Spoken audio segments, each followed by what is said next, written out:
Time is speeding up. Chaos is shifting into a new level, and we feel the pull to unlock the mysteries of the universe. Timeless spiritual wisdom offers the point of stability to navigate these times and to open our greatest potential. So sit back, relax, and enjoy the fun and knowledge of visionary best-selling authors Shri and Kira as they explore these mysteries and invite your higher love to come forward. And now, here are Shri and Kira. Namaste and welcome.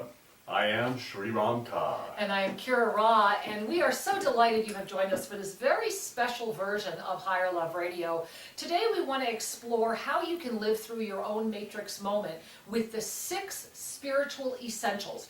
These are the things that are non-negotiable. These are the things that you've got to commit to. Sometimes the things that are hard to hear or hard to believe, but the reality is, if you're tuning into this show, somewhere in your heart you said, you know, enough. Enough with the chaos, enough with the drama, enough with all of it. I want to live a life free from this pain and not being kind of, I'm going to use the word conjoined with the problems that are happening on the planet right now. You know, I just realized that we're about 20 years past the release of The Matrix. Woo! No, that's going to really blow my mind. Yeah, kind of like time is No, still I am not that old. and because it came out in the mid-90s, the first one, and the Matrix moment we're referring to was pick your pill. Do you want to take the pill that I'll show you the truth, how far the rabbit hole goes, and I only offer you the truth, nothing more? A wonderful discernment.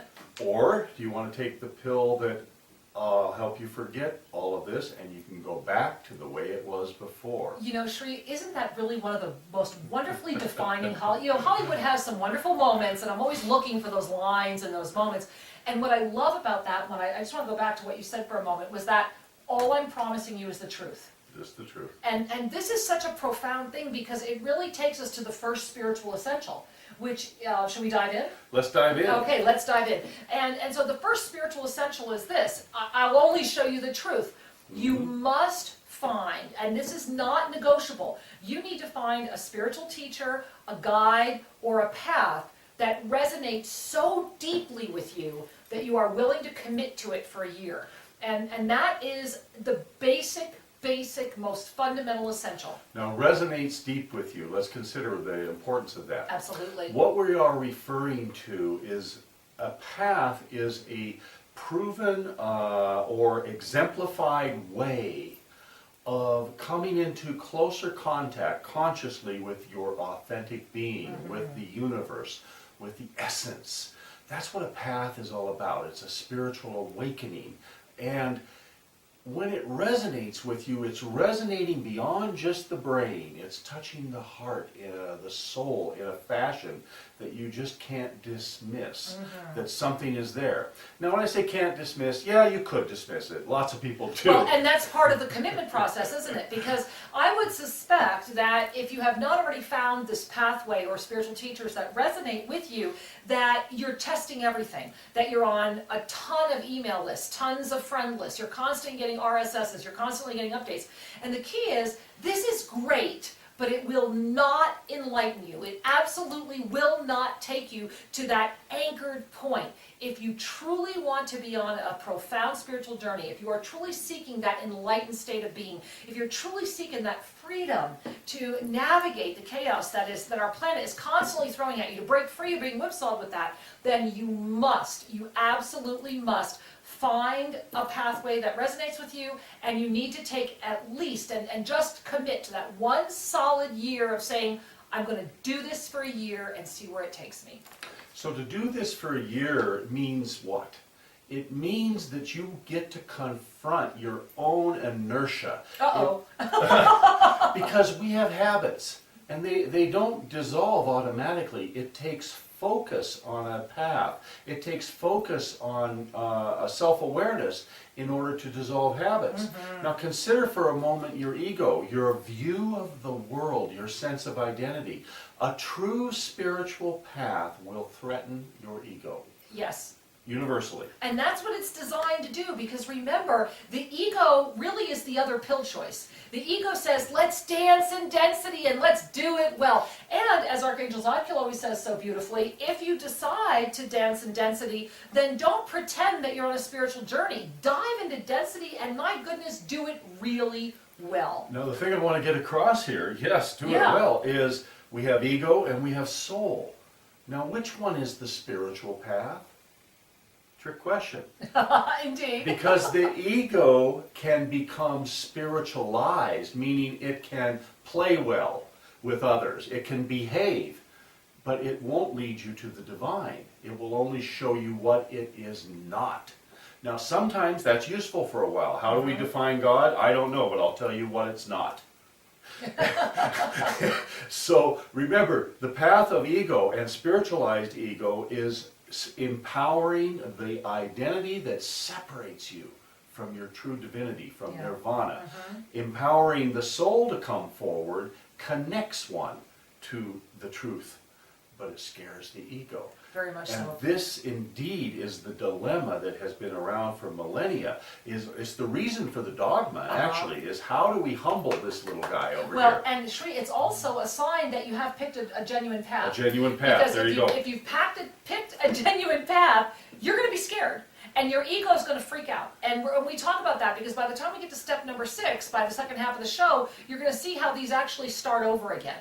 And so step number 1, find a path that resonates deep in your soul. Find that moment, that resonant, those teachers, and then commit. And when you commit, you have to make that commitment to cut out the other influences. It doesn't mean that you stick your head in the sand. It just means that you do not allow those other influences to divert you from your pathway. Which brings us to why number 2 is so important.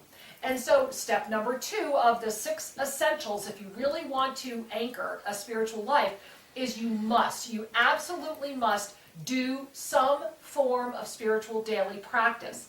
Now, for a lot of people, they immediately throw up their hands and go, oh my God, you're talking about meditation. No, I'm not. No. I'm not. Your pathway will offer you practices. Always. They're part and parcel. There are many practices that cross boundaries, so to speak, that are useful on multiple pathways. Meditation and prayer, for example, are pretty universal. So the key is that we daily incorporate practices that keep our compass pointed north, Exactly. that keep us going. And here's why practices are so important. Once you have said, yes, I'm going to commit to this pathway, whatever that is, I have found the teachers that help me commit to that. You know, for example, for our students, we have daily meditations that are like one sentence. They're really a reflection that you can go to our website and read one every day. We have weekly practices that are easy to do.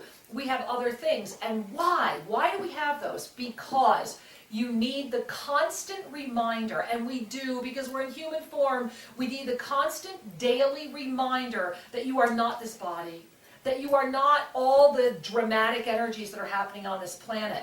You need that constant touchstone to help reassure the inner body and to reassure the physical body and to reassure the egoic body that you are making progress.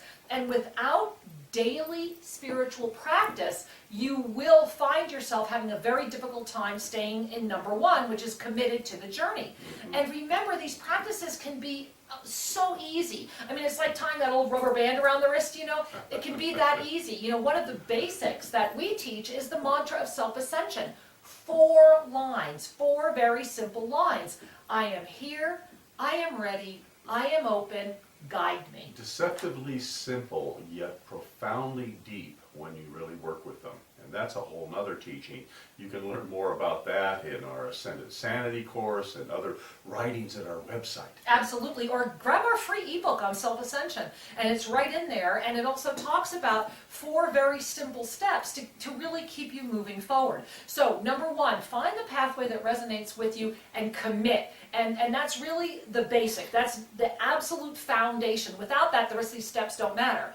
Number 2, you must do something every day, and it doesn't have to be elaborate. You might find as your journey matures that you're adding things, but just remember you've got to do something every day. Now, this brings us to number 3, which is like the dreaded number 3. And number 3 is non-negotiable. So I want you guys to hear this, okay? Everything we're giving you, these are the 6 essentials. They are non-negotiable.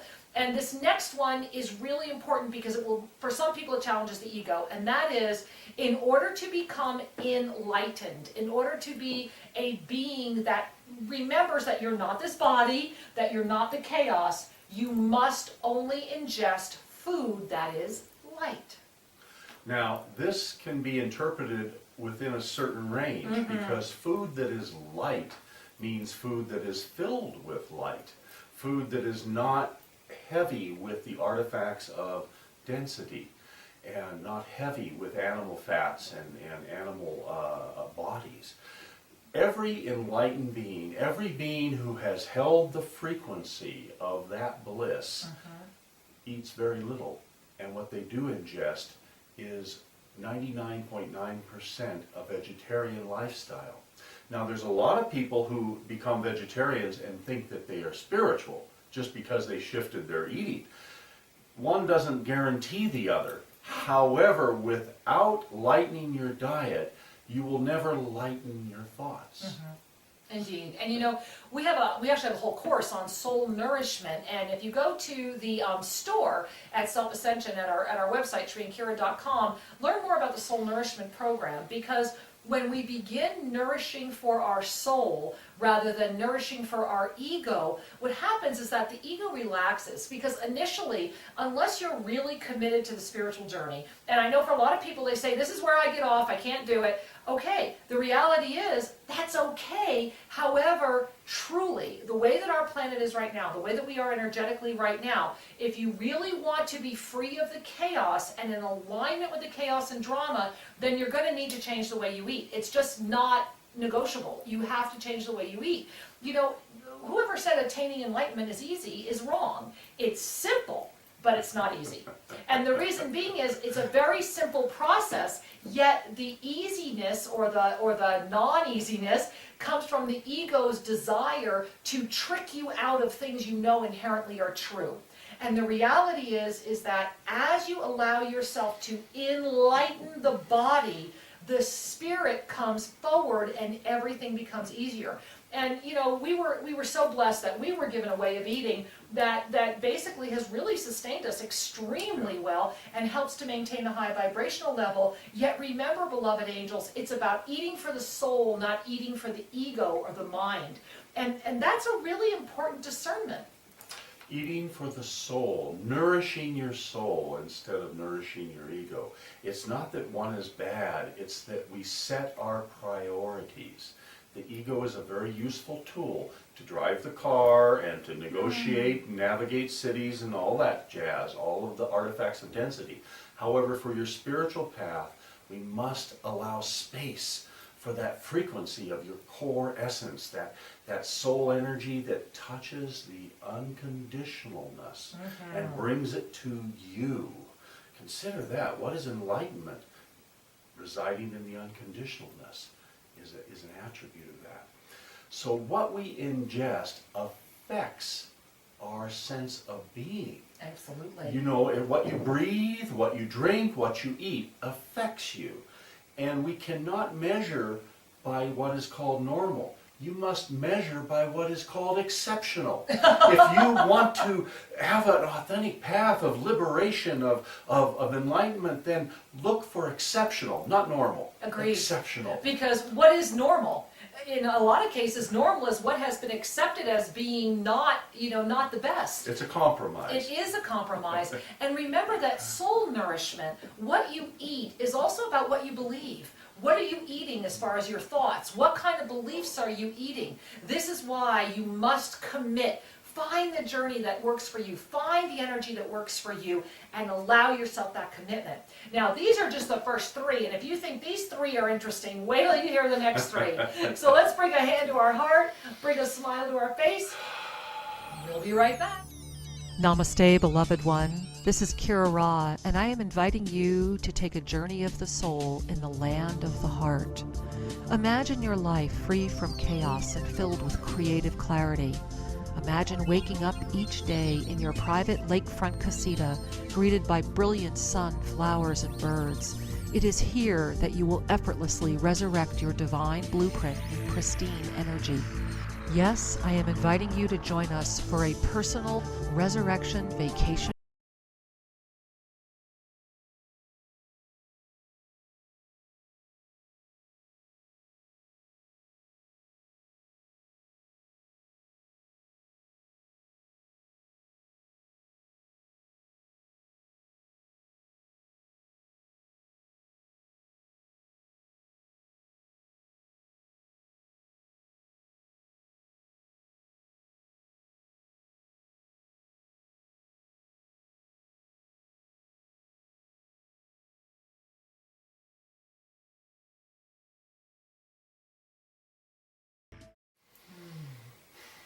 Welcome back. We're glad you're with us. And today we're exploring what we consider to be the fundamental steps for your liberation. We're allowing you the opportunity to say, hey, the matrix has gotten pretty intense. I've got the 2 pills in front of me. And before you take that pill, along with only offering you the truth, which we are, because I know that hearing the truth can be a little frightening for some people, but the reality is it's all we can do. We're offering you 6 essential steps for your spiritual life. And if you're willing to say yes to these 6 steps, you have an entirely incredible life opening for you. And so as we move forward with the steps, we invite you, after we've completed this time together, to revisit it. Yes. You move the little slide bar back and revisit it, because there's depth in the commitment to each one of these. Absolutely, Let's absolutely. look at step 4. So as we move to step number 4, let's just recoup, and I'm sure you've been with us through the whole show already. Step number 1, find the spiritual teachers or pathway that resonates with you and make a commitment. You know, mark it on your calendar. This is the day I'm starting. I'm going to commit for 1 solid year. I'm going to put on blinders, so to speak. I'm not going to let other things take me away, and follow through, right? Big one. Step number 2, every day do something, no matter how minimal, to remind yourself that you're a spiritual being and that this world cannot penetrate your peace. Step number 3, you must begin a regimen of eating in a manner that supports the lightness, the enlightened state. And you can learn a whole lot more about that in so many different ways. So that brings us to step number 4. Now this is a biggie. It's so big we actually did a show on it. And you must commit, oh, there's that word again. We're just using that C word a lot, huh? You must commit to let go of your victim consciousness, even and especially if you think you don't have any. Victim consciousness is the consciousness that will keep you stuck in a disempowered orientation toward life. And I want you to know that that is not what you're seeking. You may be used to it, you may feel it's real, but truly you're not seeking disempowerment, at least not permanently. No. And this is such a big subject, it really is. So victim consciousness is the sense that you don't come first, that life happens to you, it's about bad luck, etc., etc. We can go on and on about it. Oh yeah. To commit to break through that means not to focus on the flaw, but to focus on the emerging empowerment that you're cultivating. That's how you break through. And you know, it also means that you must be willing, and this is usually one of the harder steps in breaking through victim consciousness, you've got to be willing to look yourself in the mirror in such naked truth that it can be very frightening. This is why step number 1, find the path, because that'll help make you through that moment. Because the reality is, my angels, you absolutely must take responsibility for your life. You are the only reason you are where you are right now. Now, I hear a lot of you going, but, Kira, you don't know this.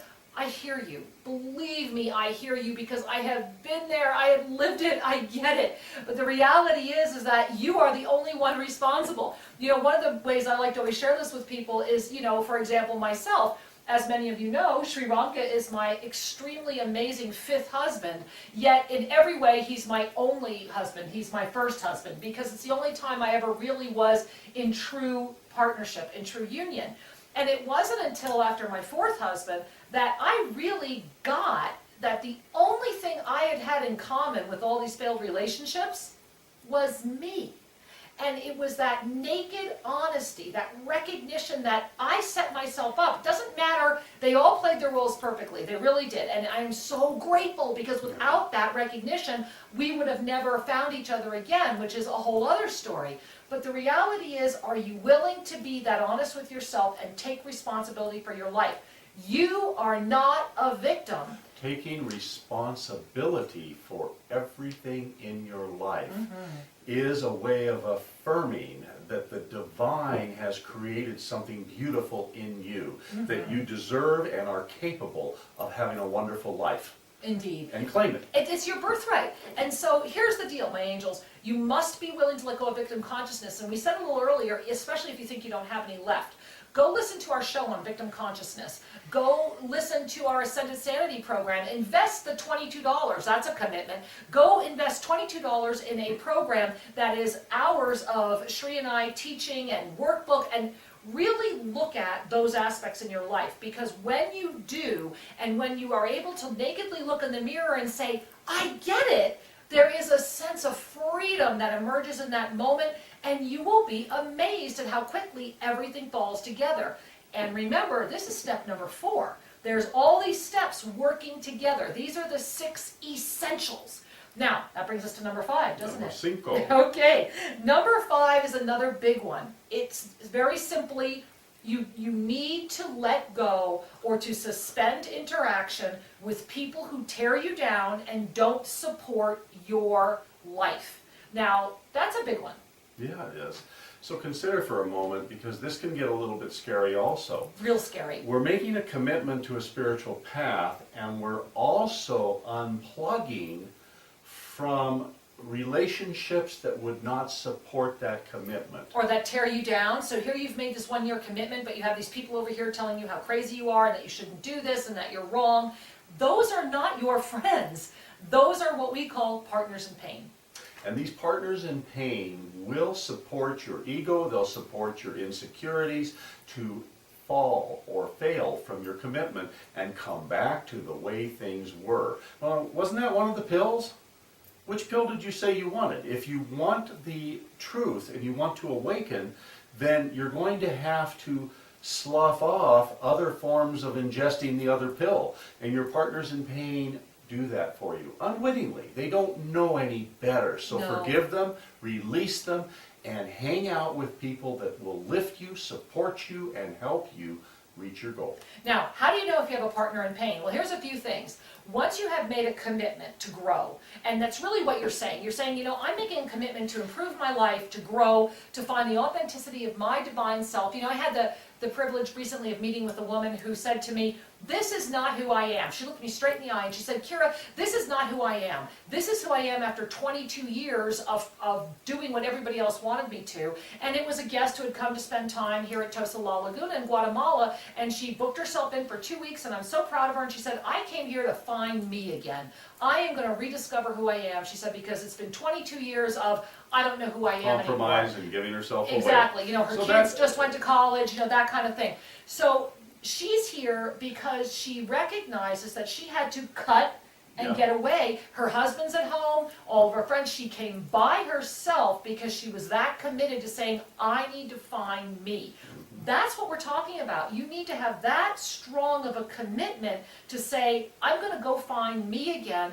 And how do you know you have a partner in pain? Well, when you tell them what you're doing, usually the first thing they'll do is tell you why you're crazy and try to talk you out of it. And when you claim a path and the practices that go along with that path, and also unplug from the patterns that would pull you back, you are creating a little controversy in your circle. You are, and you're going to have to survive that, and that's why you have to be committed to the journey. That's why step number 1 is so important. You make a solemn vow to yourself that I'm going to see this through, period. Right.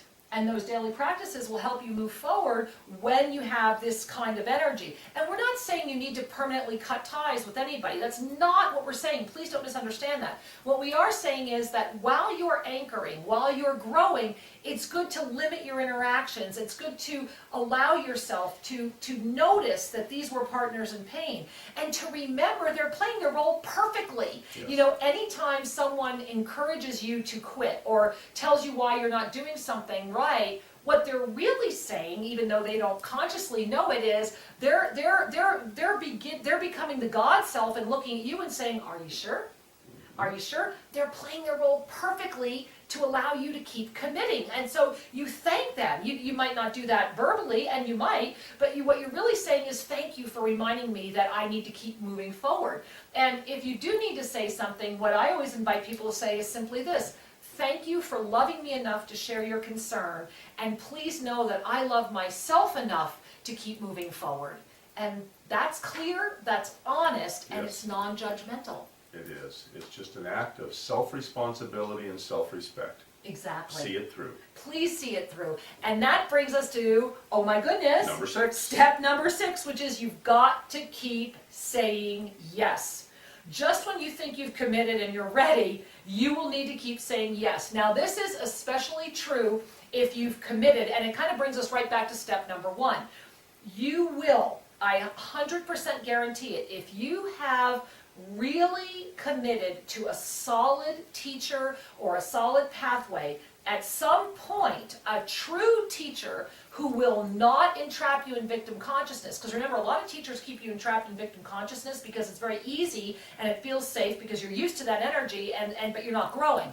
A true teacher will at some point challenge your ego, and this is why you need to keep saying yes, because a true teacher will see what you may not have even seen yourself yet. And so you have to keep saying yes, keep saying yes. That's why you begin with that year commitment. Because if you're really on the path, once or twice or more, your ego is going to tell you why you need to quit and why this is all not good for you. And what happens so often is that the student will find a good reason to separate. Exactly. And the good reason may be wrapped up with emotion or maybe wrapped up with drama. These are the things the ego uses as justification. Absolutely. It's critical when you make your initial choice to look at it and say, may I dedicate a year of my life to this? Is this a worthwhile investment? You made the choice from a place of clarity. See it through with the same commitment, because yes, there will be a storm that will rise. The seas will get bouncy at some point. We're human. At least once. Yeah, at least once, and probably more. Probably more. So to re-up, to keep saying yes. You know, there are those of you watching who say, I'm on a path. I am committed to my path. Great. To those of you, I say, and how often do you need to re-up? Because I know in my experience there are days. Whew, yeah. There are days when I wish it would just all end, meaning I just don't want to have to deal with really me or the stuff. And I would like to have a vacation from the focus. And then I realize how temporary that energy is. That when I do my practices, that when I re-up, when I make my commitment, Right. I went, wow, I had a moment there where I could have sabotaged myself. Exactly. And you know, as we come to a close with the show today, remember, beloved ones, it's what's surrounding you that reflects the choices you're making. We live in what could be perceived as very scary times, and we live in what can be perceived as extraordinary times. And what you call to yourself and your life experiences are determining the state of consciousness and your commitment to your growth. The pills are in front of you. All we're offering is the truth and showing you how far the rabbit hole goes. Or we invite you to please go into density and dance and have an amazing Don't torment density yourself. time. Go enjoy it. Don't pretend. Go do it. But the reality is, make a choice. So beloved ones, we trust that you will reflect and enjoy and benefit from what's been shared, and until we have the delight of being with you again, please know that all is true. Thank you for joining us today for 2012 Higher Love. Remember that you can find out more about Sri and Kira by going to SriandKira.com. That's SriandKira.